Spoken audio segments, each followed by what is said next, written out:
నేను మీ సిద్ధనారాయణమూర్తి. నమస్కారాలు. Protein loss సమస్య గురించి చాలామంది తెలియకుండానే ప్రోటీన్ పోతుంది. అది వాళ్ళు కాళ్ళు పీకటం, అదేవిధంగా చాలా సమస్యలు వచ్చిన తర్వాత అయ్యో మాకు ప్రోటీన్ లాస్ అవుతుందని ఎవరైనా సరే కొద్దిగా అనుభవంతో కూడినటువంటి డాక్టరు వాళ్ళని ఐడెంటిఫై చేసి చెప్పగలిగితే బాగుంటుంది. మొహంలో పేలతనం వస్తుంది, మొహంలో శక్తి క్షీణించి ప్రాణహాని జరిగేంత వరకు అది తీసుకుపోతుంది. కాబట్టి ప్రోటీన్ లాస్ అవ్వకుండా ఉండాలంటే మనం బయట తిళ్ళు తినకూడదు. పిల్లలకి అందరికీ వీలైనంత వరకు బయట తిండిని, నూడిల్స్ ఫుడ్ ఇవన్నీ కూడా తినకుండా ఉండండి. చైనా వాళ్ళ నూడిల్స్ అంటాం, కానీ చైనా వాళ్ళ నూడిల్స్ మనలా తయారు చేసుకోరు, మైదాతో తయారు చేసుకోరు. చైనా వాళ్ళు చాలా అద్భుతంగా పోషక విలువలు కలిగినట్లు దాన్ని తయారు చేస్తారు. మనమేమో చైనా పేరు చెప్పేసి మనం దేహానికి హాని కలిగించేలాగా వీటిని తయారు చేసుకొని మన రుచికి, నోటి రుచికి తినేస్తున్నాము. నోటి రుచి కన్నా శరీరం బాగుండాలంటే ఇటువంటి విషయాల్ని జాగ్రత్తగా గమనించుకోవాలి. నేలతాడి చూర్ణము, శతావరి చూర్ణము, అశ్వగంధ చూర్ణము, బూరుగు బంక, ఈ 4 వస్తువుల్ని జాగ్రత్తగా తీసుకొని ప్రోటీన్ లాస్ అయ్యే వాళ్ళు పౌడర్లా చేసుకొని దానికి సమంగా పటిక బెల్లం కలుపుకొని రోజుకి ఒక చిన్న కుంకుడి గింజంతా ఉదయము సాయంత్రం 2 పూటలు తిన్నారంటే మీకు ప్రోటీన్ లాస్ నుంచి బయటపడవచ్చు. తర్వాత రాబోయే సమస్య కిడ్నీ సమస్య వస్తుంది. కాబట్టి ఆ కిడ్నీ సమస్య రాకుండా మీరు నివారించుకోవచ్చు. చాలామందికి ప్లస్లు ఉంటాయి. 3 ప్లస్లు, 2 ప్లస్లు, 5 ప్లస్లు, 4 ప్లస్లు అంటే మీ ప్రోటీన్ పోతుంది. మీరు మూత్రంకెళ్ళి రాగానే శక్తిహీనత అనేది జరిగి మీరు మంచం మీద పడుకోవాలి, ఇంక లేవలేను, ఏ పని చేయలేను, నిస్సత్తువ వస్తుంది. ఈ నిస్సత్తువ అనేది ప్రోటీన్ లాస్కి సంబంధించినటువంటివి. అబ్బాయిలు కూడా చాలామంది చదువుకునే పిల్లలకు కూడా వాళ్ళ యొక్క ధాతువుల్లోని సరైనటువంటి బలం లేకపోవడం వల్ల అది వీర్య స్ఖలనం జరుగుతుంది. ఈ స్ఖలనం వల్ల కూడా చాలామంది పిల్లలు ఎనర్జీ ఉండకుండా కాలు పట్టేయడం గట్రా జరుగుతుంది. ఈ విషయాన్ని గమనించి జాగ్రత్తగా పిల్లలకి ప్రోటీన్ లాస్కి సంబంధించినటువంటి ఈ వైద్య విధానం ద్వారా వాళ్ళకి బాగు చేయండి. పిల్లలు బాగుంటేనే మీరు ఇల్లు బాగుంటుంది.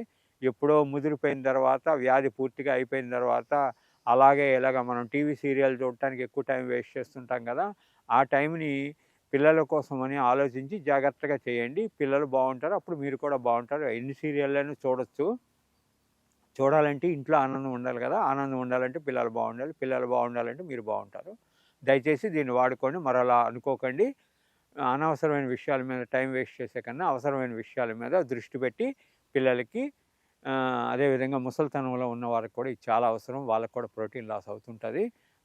నరాల్లో ఉన్నటువంటి బలం తగ్గిన తర్వాత వీర్యం ఊరికే స్ఖలనం అయిపోతుంటుంది. వీర్యం మూత్రం ద్వారా కూడా పోతుంటుంది. స్త్రీలకు కూడా ఆల్బుమిన్ తగ్గిపోతూ ఉంటుంది.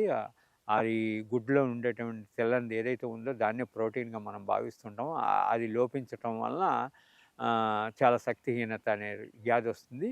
ఆ ప్రోటీన్ లాస్ వ్యాధిని మీరు జాగ్రత్తగా మూలికలతోని నివారించుకోవచ్చు. మూలికలు చాలా అద్భుతంగా పనిచేస్తుంటాయి. ఫ్రెష్ మూలికలు అయితే ఇంకా మంచిది. మీరు కంప్లీట్ క్యూర్ అనేది మీరు అలోపతి సిస్టంలో చేయగలరా? ఏం సైడ్ ఎఫెక్ట్ లేకుండా. ప్రతి డ్రగ్కి సైడ్ ఎఫెక్ట్ అనేది అక్కడే రాయబడుతుంది. కానీ ఆయుర్వేదంలోని సైడ్ ఎఫెక్ట్స్ అనేవి చాలా తక్కువ ఉంటాయి. సైడ్ ఎఫెక్ట్స్ ఉండవని కాదు, సైడ్ ఎఫెక్ట్స్ ఉండవు. దాని పరిమితిని మించి వాడడం వల్ల, అదేవిధంగా పద్ధతి ప్రకారం వాడకపోవడం వల్ల ఇబ్బందులు వస్తాయి తప్ప సైడ్ ఎఫెక్ట్స్ అనేవి ఏమి ఉండవు. ఎందుకంటే అన్నం తింటే ఏమొస్తుంది? ఆహారం వల్ల బలం వస్తుంది. అన్నాన్ని అధికంగా తినడం వల్ల ఏమొస్తుంది? డయాబెటిక్ పేషెంట్లు ఈరోజు అయిపోతున్నారు. అన్నం తినడం వల్ల డయాబెటీస్ రాదు. మీ గ్లాండ్లోని పనిశక్తి తగ్గిపోవడం వల్ల, గ్లాండ్ ఫెయిల్యూర్ వల్ల, పని చేయకపోవడం వల్ల షుగర్ వస్తుంది తప్ప అన్నం తినడం వల్ల షుగర్ రాదు. అయితే ఆయుర్వేదాన్ని అప్రఖ్యాతి చేయడానికి నాటు మందులని, ఒక్క పాము కాటు వల్ల ఒకడు చనిపోయాడు అనుకోండి, ఆడు అప్పటికి 1000 మందిని బ్రతికించి ఉంటాడు. పాము కాటుతోని 1000 మందిని బ్రతికించిన ఒక్కడు చచ్చిపోయాడు అనుకోండి ఆడి చేతిలోని, దాన్ని చాలా గొప్ప విషయంలాగా పేపర్లో రాసి ఫలానా పాము కాటు వల్ల. పాము కాటుకి వాళ్ళు వేసే మందులు ఎలా ఉపయోగపడతాయి, దాని సైంటిఫిక్ అనాలిసిస్ ఏంటి? అప్పుడు మీరు చేసిన తర్వాత ఈయన మొక్క వాడుతున్నాడు, ఈయనకి ఈ విద్య రాదు, ఈ వైద్యం రాదు అని చెప్పాలి. కానీ మీకు అనాలిసిస్ చేయకుండా, దాని మీద విశ్లేషణ చేయకుండా, దాన్ని గురించి పూర్తిగా డీటెయిల్స్ తెలియకుండా, మీకు ఆ మొక్క తెలియదు, ఆ వైద్య విధానం తెలియదు, కానీ మీరు ఇది వాడేస్తే ఇలా అయిపోతుందండి అంటారు. అటువంటి మాటలు మాట్లాడకండి. ప్రజలకి ఒకప్పుడు ఇంట్లోనే కాన్పు చేసేవారు, వాళ్ళందరూ సుఖంగా ఉన్నారు, పొత్తుకడుపు పెరగలేదు, వాళ్ళకి మచ్చలు రాలేదు, ఏమీ రాలేదు, వాళ్ళు చాలా అద్భుతంగా ఉంటున్నారు కదా. వాళ్ళకి ఓన్లీ మూలికల యొక్క కషాయాలు తాగితే వాళ్ళు పిల్లల్ని కన్న తర్వాత కూడా వాళ్ళకి విధమైనటువంటి వాత వ్యాధులు వచ్చి సూతికా వ్యాధులు వచ్చి మంచాన్ని పట్టలేదు కదా ఇదివరకు. కాబట్టి మీకు తెలిసిన దాని గురించి మీరు ప్రజలకు వివరించండి. తెలియని దాని గురించి ఈ మొక్కతో ఇలా అయిపోద్ది, అలా మొక్కతో అయిపోద్ది అని చెప్పకండి. ఆ మొక్కలు కూడా సరిగ్గా చెప్పండి.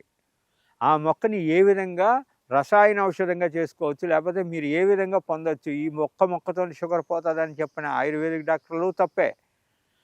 అసలు ఆయుర్వేదమే తప్పు అని చెప్పేటటువంటి అల్లోపతి డాక్టర్లు తప్పే. ఎందుకంటే నైనా ప్రతి ఒక్క డాక్టరు ఒకటి గమనించుకోవాలి. మీరందరూ మీ తల్లులు, తండ్రులు, తాతలు పరంపరగా దుంపరాష్ట్రము, చేదుంపరాష్ట్రము, దుంపరాష్ట్రము, దుప్పు కొమ్ము ఇవన్నీ నూరి వస ఇవన్నీ కూడా మీకు చిన్నప్పుడే నాకిచ్చడం వల్ల ఇప్పటికీ కూడా చిన్నప్పుడే దాన్ని ఔషధ గుణం పసుపు ఇవన్నిటినీ కూడా సన్నికాల మీద రాయి మీద నూరి గంధం తీసి ఆ గంధాన్ని చిన్నపిల్లలకి రోజు తప్పి రోజు పెట్టి మీ అందరినీ కూడా ఈ డిఎన్ఏతో ఈరోజు ఇలా ఉండడానికి, ఇలా మాట్లాడడానికి మీరు ఉపయోగపడుతున్నారంటే పూర్వం పెద్దలందరూ కూడా మీ తాతతండ్రులందరూ ఈ విధానాన్ని ఉపయోగించుకొని వచ్చారు.